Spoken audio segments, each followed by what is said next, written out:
Namaste and welcome.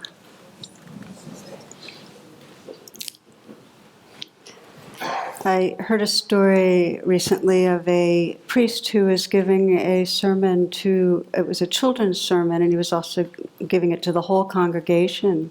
And he asked the children if any of them knew what the resurrection was.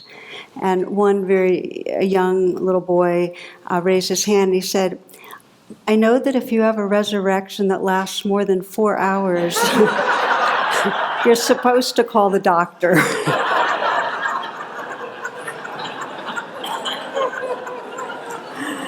And it took the congregation 10 minutes to settle down so they can continue. So I don't have a great segue for this particular, but a sort of segue, and which brings us really to our times right here. I hear a lot from people about just the ups and downs of what their heart is experiencing during recent weeks and months. And for many, there was a sense of a kind of a resurrection of energy and hope, really, over the weekend with the Women's March. And hopefully that hope and energy will last more than 4 hours. But in seeing people from around the world, there was a sense of the global community of care, of belonging, that really was quite inspiring.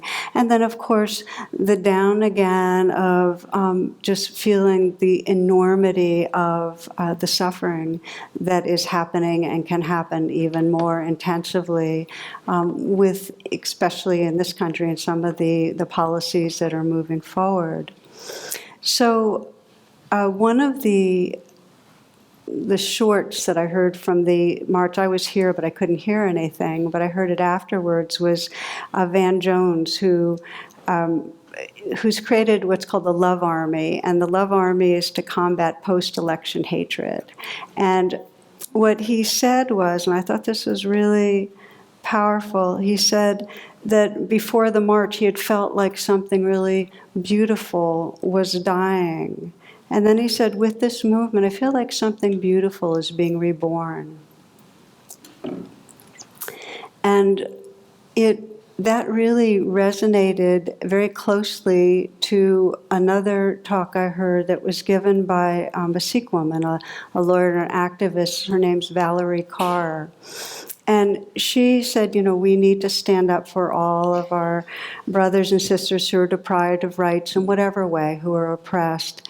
And then she asked, what if these times are not the darkness of the tomb, but they're the darkness of the womb?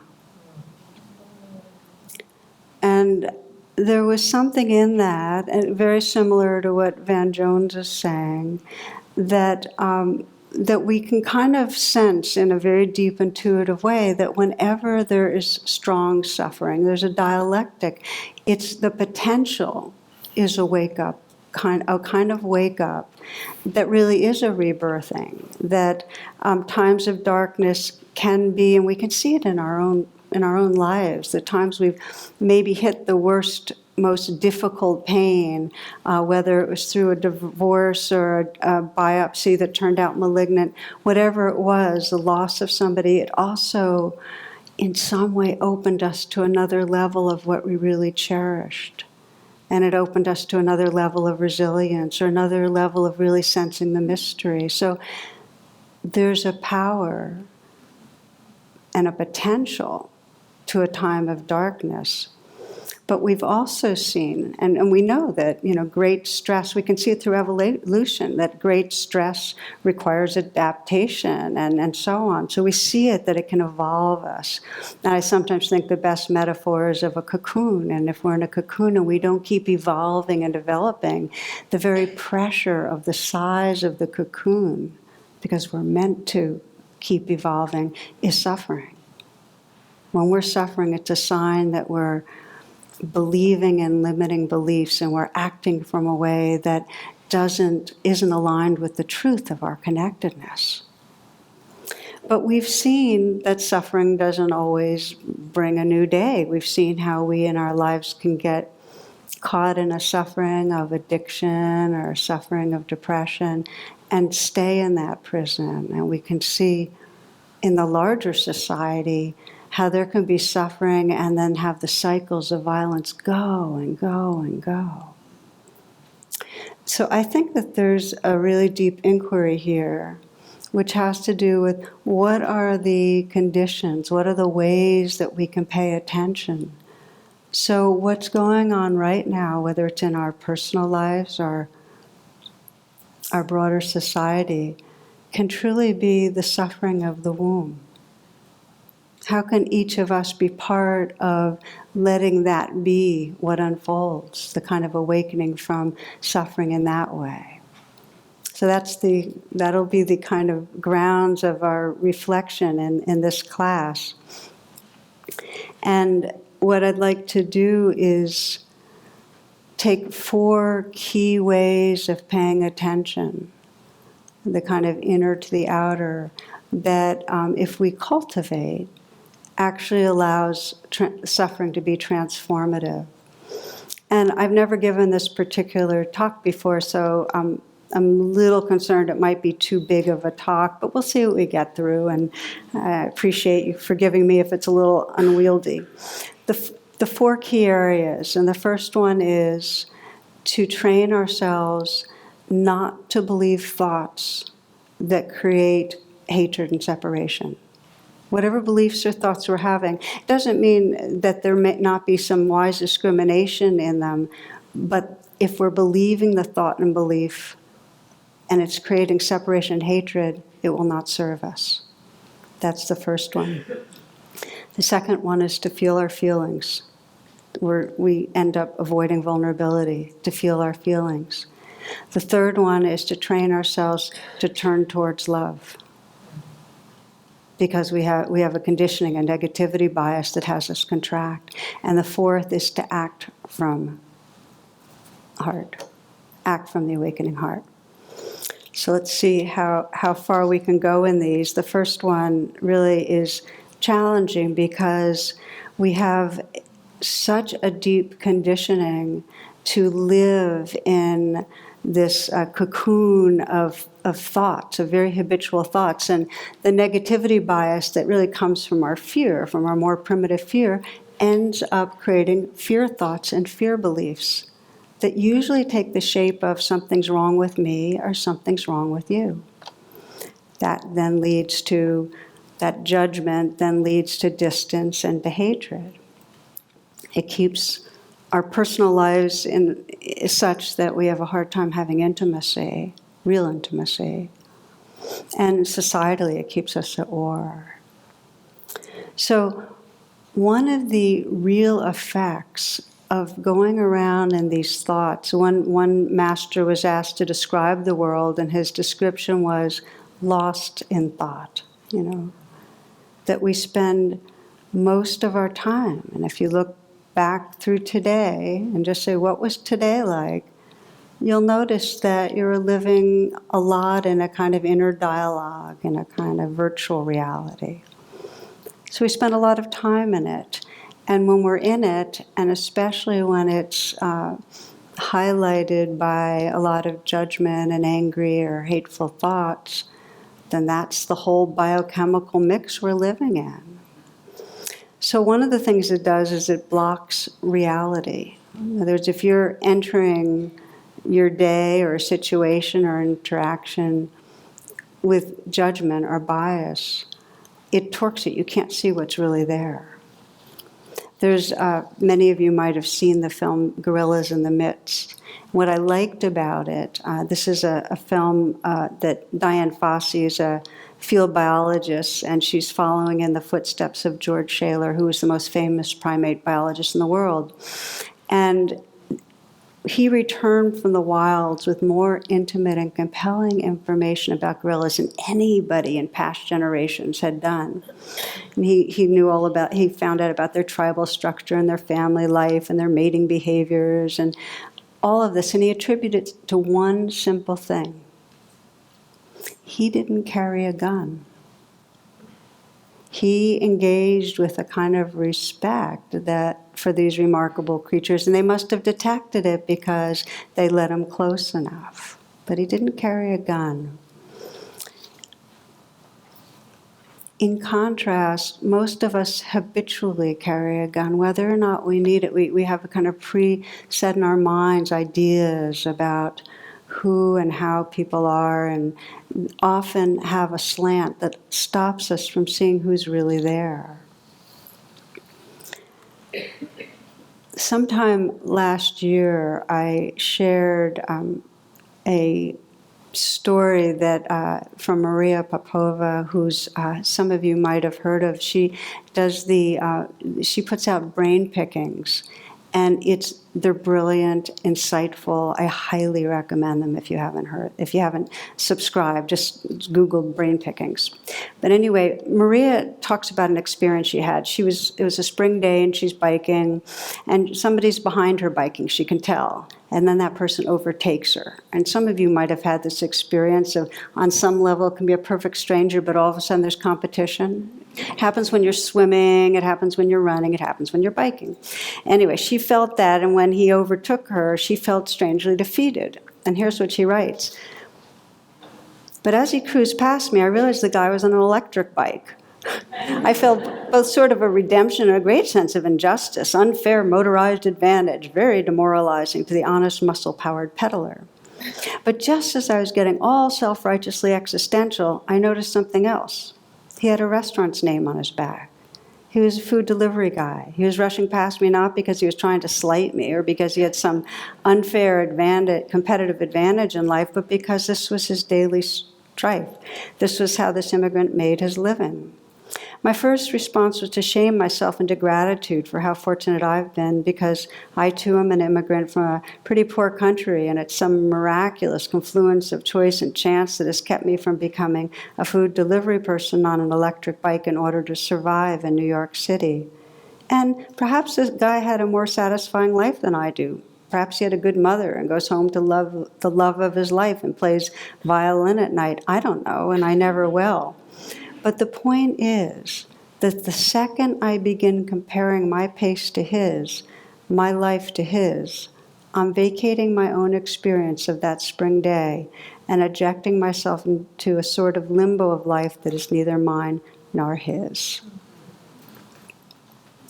Beautiful. So don't believe the thoughts that create separation. They lock us into a dividedness and a separateness. And in a deep way, they fuel more violence. They keep us in that cocoon. And this applies to thoughts about ourselves, as well as thoughts about others that we know, as well as thoughts about others that we don't know. The expression I love is real but not true. And what that means is the thoughts are really happening. They're real representations in our mind. We have real feelings, but they aren't the truth any more than your idea of an apple tree is the living, breathing tree. Example of real but not true. You could have the thought, when I'm angry and critical, my partner gets defensive and can't hear my message. Now, that's a real thought. It's not the living truth, but it's a useful thought. So that's why it's discrimination. But what if you have this thought?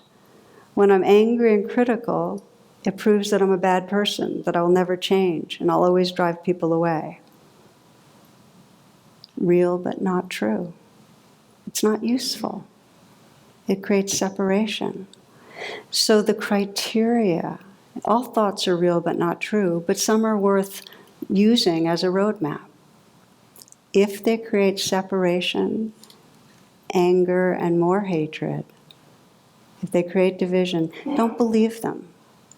Okay? Gandhi describes it this way. He says, our beliefs create our thoughts create our emotions create our behaviors create our character, and our character creates our destiny. So if you keep believing your thoughts that create separation, you are basically solidifying the prison walls, staying in the cocoon. So how we let go? How do we not believe our thoughts? The first step is to set your intention, to let it matter, to know that especially at this time in history, We can't afford going around in our personal life and our societal life making enemies of ourselves and each other. We can't afford it. Too much is at stake. My prayer to God every day, writes Elizabeth Lesser, is remove the veil so I might see what is really happening here and not be intoxicated by my stories and my fears. Remove the veil so I might see what is really happening here and not be intoxicated by my stories and my fears. That's Elizabeth Lesser. So when thoughts come up and we sense, oh, okay, I'm getting tight, we can ask ourselves, what am I believing? If you're suffering, you're believing something that's not true.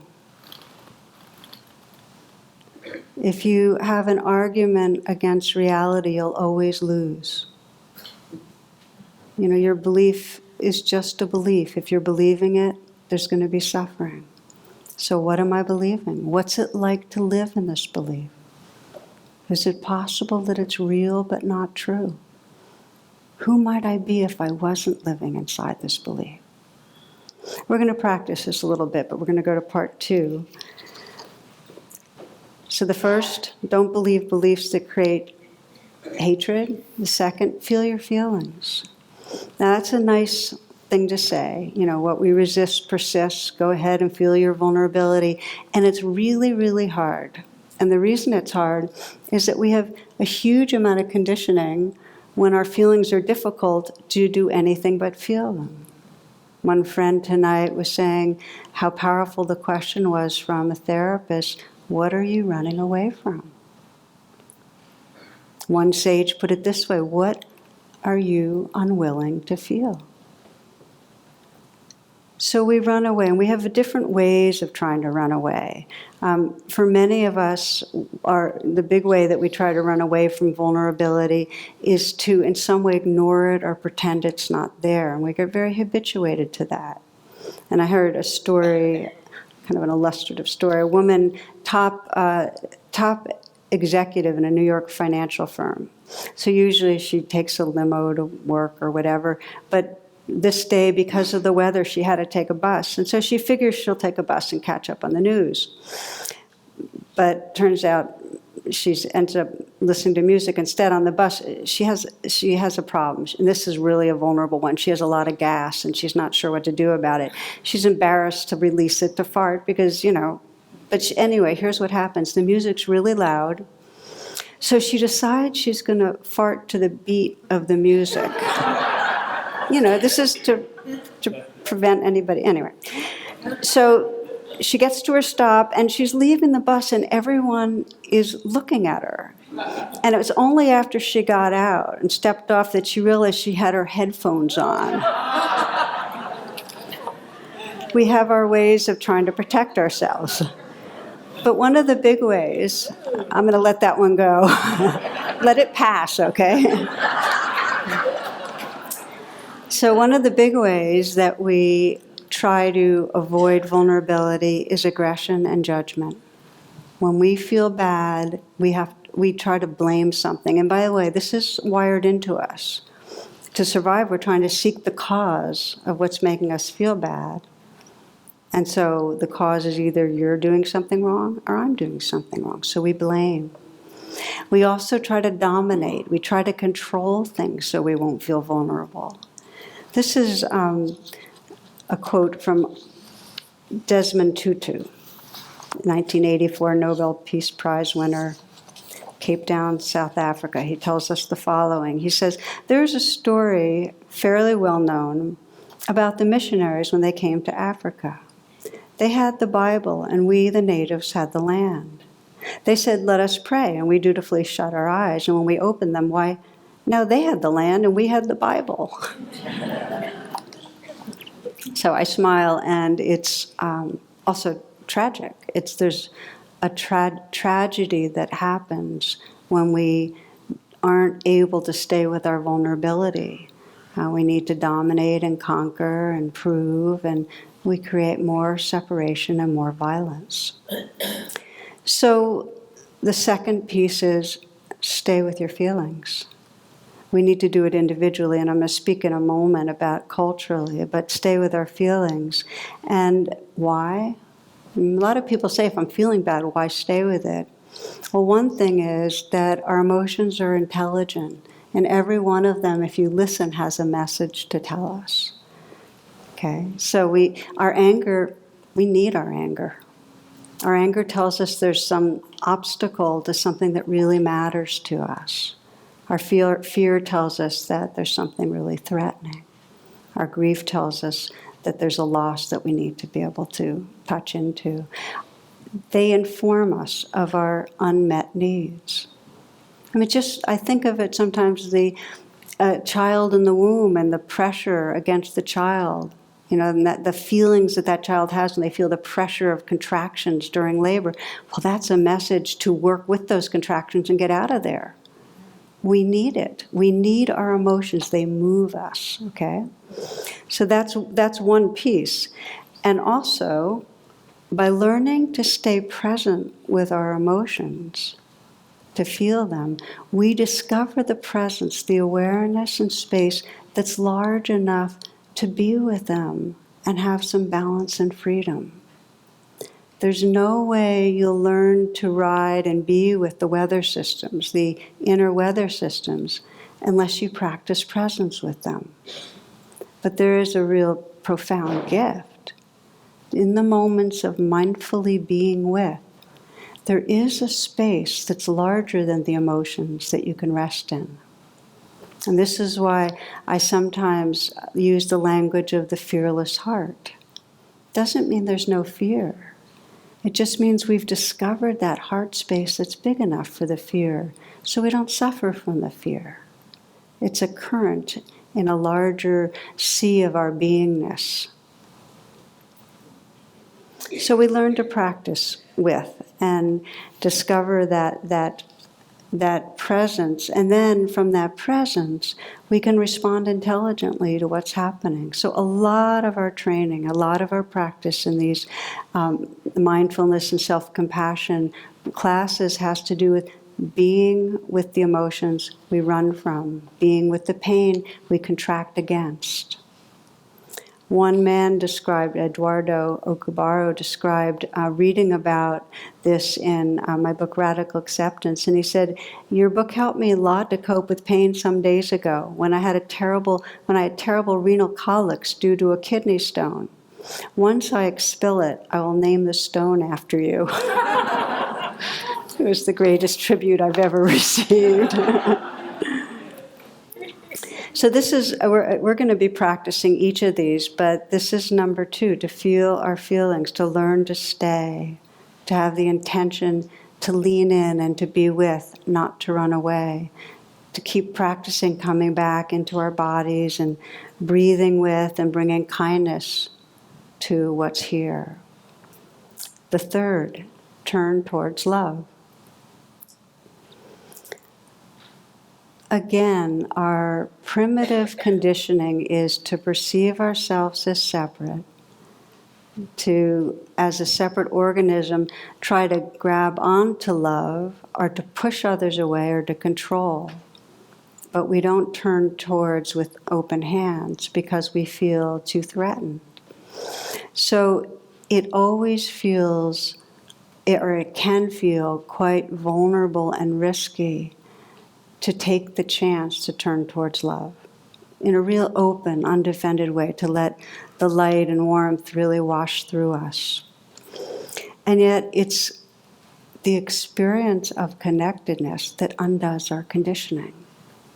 It's those moments when we're with another person and the stuff falls away and we just feel the good-heartedness and that we're there for each other. It's the moments when we just delight in a child's sense of wonder and just feel, wow, this is really what life is worth living for. It's the moments when somebody helps us when we're in trouble or we help them and we feel, wow, we're in it together. or for those that went to the march and felt, saw that we see the signs of build love, not walls. And there's a sense of, wow, there's an intelligence and a humanity and a heart around this globe that we are a part of. We need to feel connection. Anthony DeMello describes it this way.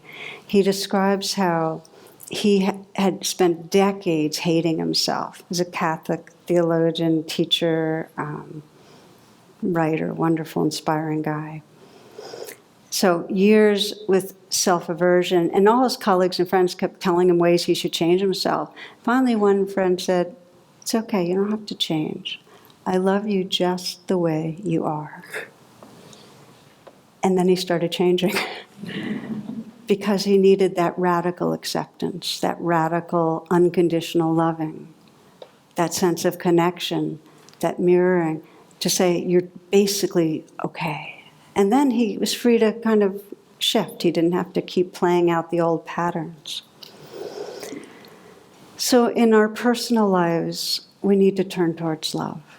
And we turn towards love by bringing ourselves compassion, by remembering those who love us. So it's in a meditative way we turn towards love. And we activate with others, whether it's through a 12-step group, or in the Buddhist community we have spiritual friends groups that meet, just small groups that meet every few weeks to share about practice and so on, with our friends, with healers. We need to feel connection. So this is in a personal way and a societal way. That's the movement towards healing. Van Jones put it this way. He said, real love is the strongest stuff in the universe. This movement is referring to this kind of growing global movement of caring community. This movement is built on that mama bear love. Love those cubs. Not going to let you mess with those cubs, whether those cubs are Muslims or women or the earth or Black Lives Matter. This movement is based on that kind of love. We need belonging. I read that since the 1980s, the percentage of Americans that reported that they were lonely doubled from 20 to 40%. And we know that huge numbers of people live alone. It affects health on every level. It affects our body, our heart, and our spirit.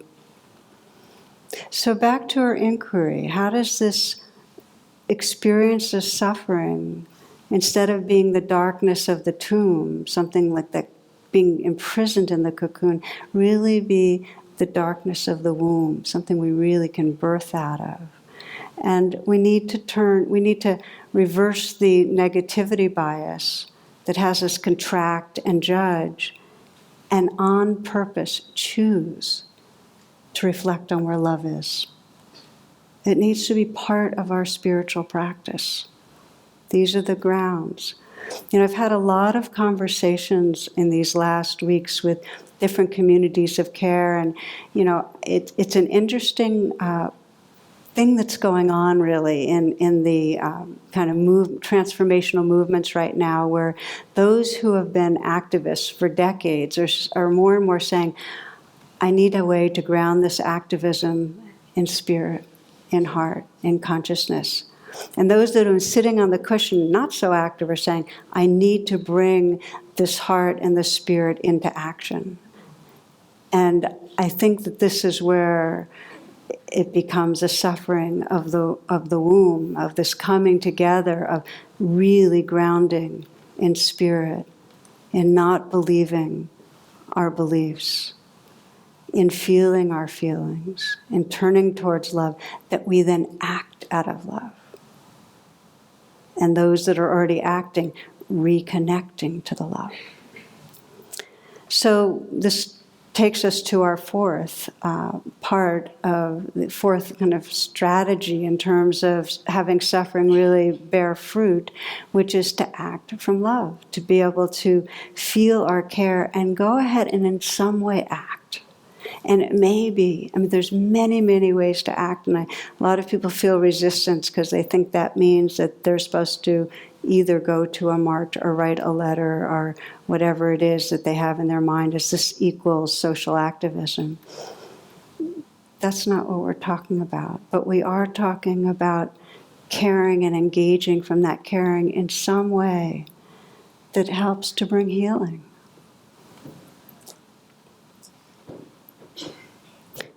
It deconditions the tendencies to act in ways that are more regressive, which are kind of being obsessed with making ourselves more comfortable, or obsessed with proving ourselves, or obsessed with getting approval. And I've seen some of the biggest changes in people who were really depressed because of that kind of self-centeredness, not self-care. That's not self-care. That is a self-centeredness that comes from a feeling of something's wrong with me.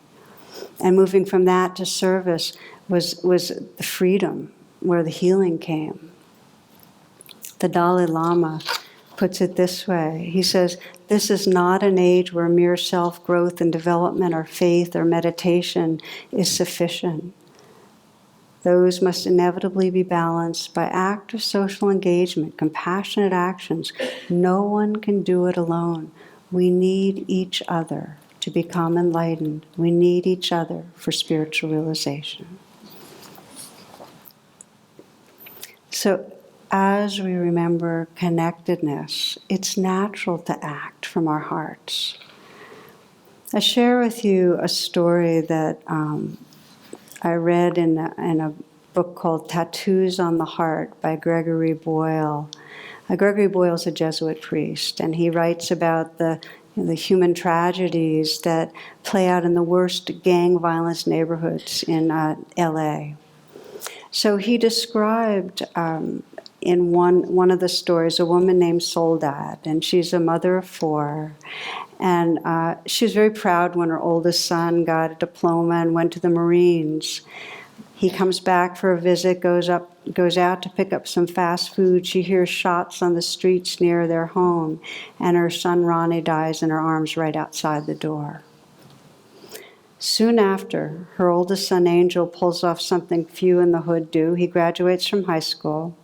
He helps pull Soledad through the hell she's living in, and 6 months after Ronnie's death, he pleads with her to put on some clothes with color, do her hair, and be a mom to her 3 remaining children. That afternoon, while sitting eating a sandwich on their front porch, Angel is shot up by kids from a rival gang. So this is what Gregory Boyle writes. He says he found Soledad later that day sobbing into a huge bath towel. The few of us there found our arms too short to wrap around this kind of pain. So Soledad's locked in this anguish of separation. And he spends a lot of time with her over the next couple of years. She's there with that anguish. At one meeting, he asks how she's doing, and she says, I love the 2 kids I have. I hurt for the 2 that are gone. And then crying, she admits, the hurt wins. The hurt wins. Then when she's in the emergency room for some chest pain several months later, a kid with multiple gunshot wounds is rushed in on a gurney to the spot next to her. No curtain is drawn, and she has witnessed him fighting for his life. She recognizes him. He's from the rival gang that killed her boys. Now, she knew that her friends might say, pray that he dies, but that's not what happened. As she hears the doctors yelling, we're losing him, something in her cracks open. I began to cry as I'd never cried before, she says, and started to pray the hardest I've ever prayed. Please, please don't let him die. I don't want his mom to go through what I have. And he survived, as she did, and did her capacity for loving. It got ripped open by the grief, and in time became unimaginably vast.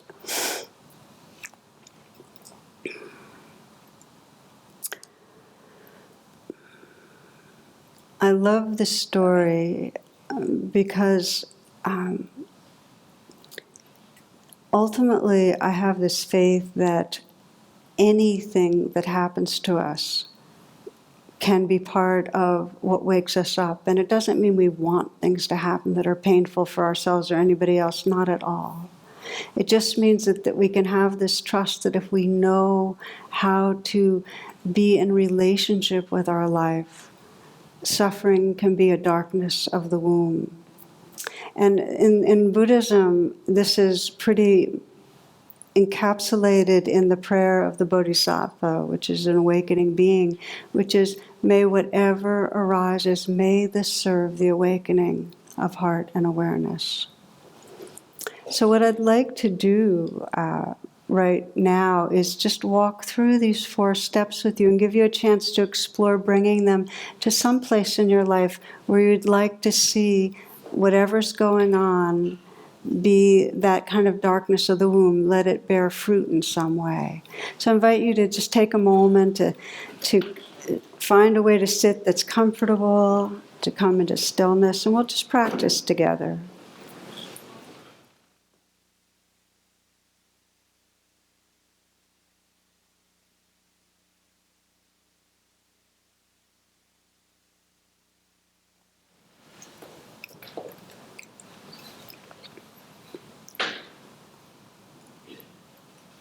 We've been moving back and forth between the personal and the societal. These are practices that we need to train in, each of us in our lives, to really have it ripple out into our larger world. And they're practices that can be explored in groups. For now, I invite you to take a scan of your personal life and sense where you feel like you're caught in some way in aversion, hatred, or conflict, where there's some distance with another person, something painful going on, some suffering.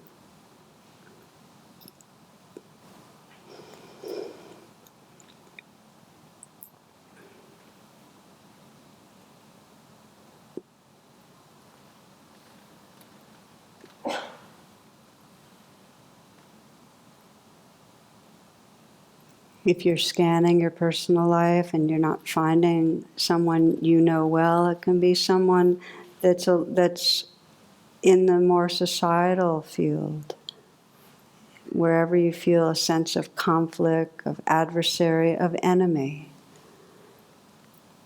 then that's the place to attend to.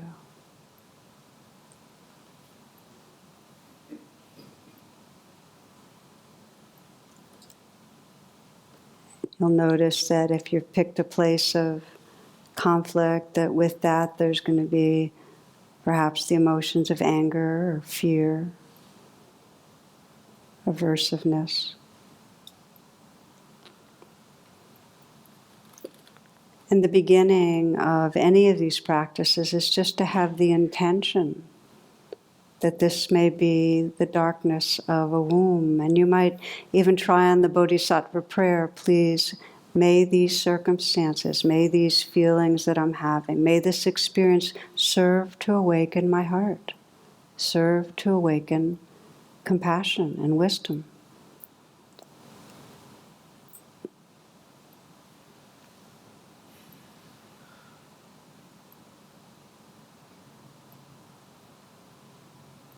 That prayer makes you available. And you might sense, well, what am I believing? What's the belief going on about this other person or myself or the world that's creating or generating the hatred, the anger?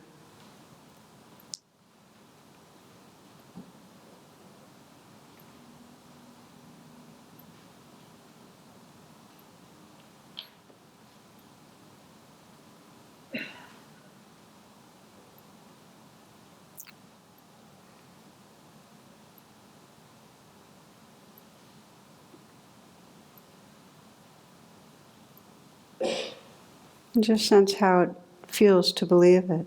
There may be a belief in badness or evil of another, the wrongness of another.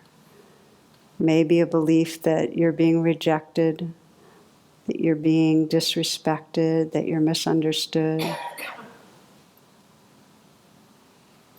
doesn't mean there aren't some accurate perceptions that are useful. It just means that if there's aversiveness, that you're creating the other into an enemy. How does it feel to believe? Is it possible to sense this as real but not true, and just sense whether it's useful?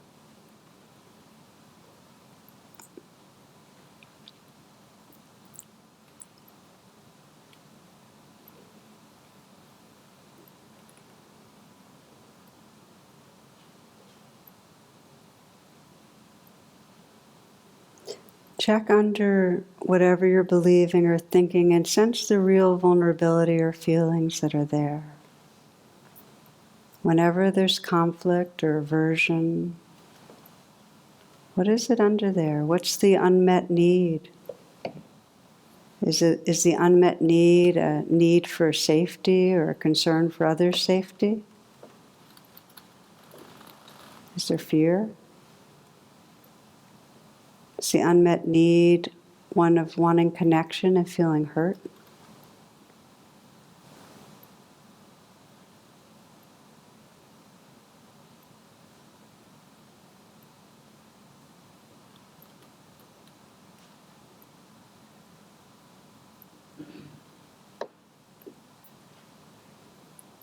Breathe with whatever you're feeling, whatever's under there, whatever the expression in your body is of aversion or anger or fear, grief, just to breathe with it.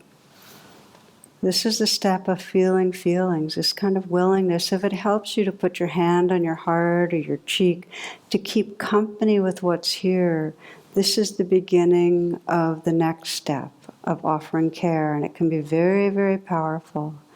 I often put two hands on my heart and just really feel that the most loving place in me is holding and bearing witness to the feelings that need attention. So actively turning towards love, contacting feelings and turning towards love. And if it's hard to offer yourself love, you might imagine whatever loving beings in your life are helpful to you and you trust. Imagine they're surrounding you, offering love and care to the place in you that feels most vulnerable. It might be the love is in the form of acceptance or forgiveness. I love you just as you are. Or I sometimes say to myself, it's okay, sweetheart.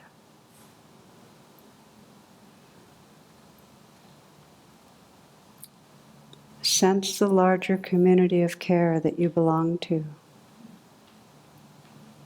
known and unknown, that there are hearts throughout this world that are awakening, that are generous, that are concerned, that love and forgive and are willing to act.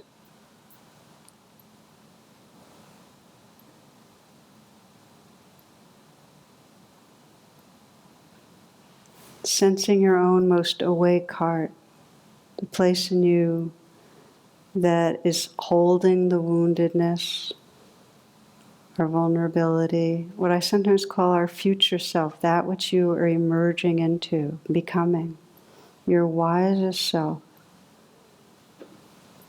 so that you can now witness from your wisest, most loving self the situation that you've brought up and sense what the possibilities are for creative action.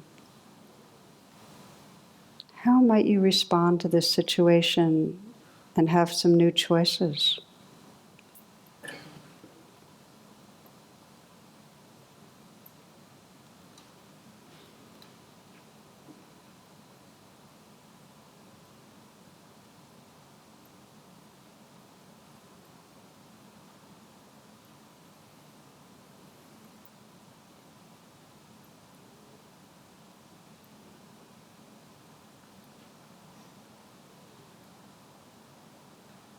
Again, just coming back to the starting place of feeling your sincerity. May this situation, may whatever situations arise, may they serve the awakening of this heart.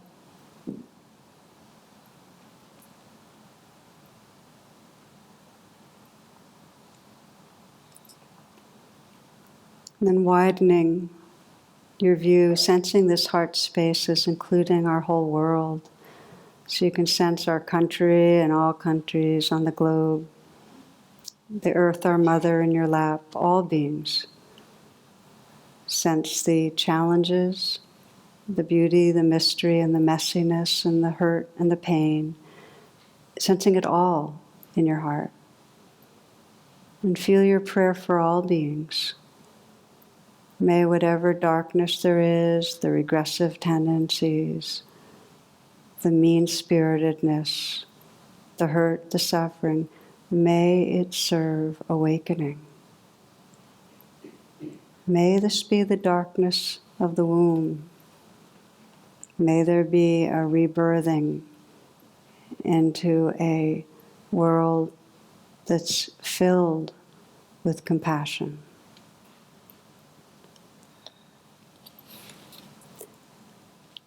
We close with a very simple prayer from Diane Ackerman. It's a school prayer, actually, that she wrote. In the name of daybreak and the eyelids of morning, and the wayfaring moon and the night when it departs, I swear I will not dishonor my soul with hatred, but offer myself humbly as a guardian of nature, as a healer of misery, as a messenger of wonder, as an architect of peace. In the name of the sun and its mirrors and the day that embraces it, and the uttermost night, and the male and the female, and the plants bursting with seed, and the crowning seasons of the firefly and the apple, I will honor all life, wherever and in whatever form it may dwell, on earth, my home, and in the mansions of the stars.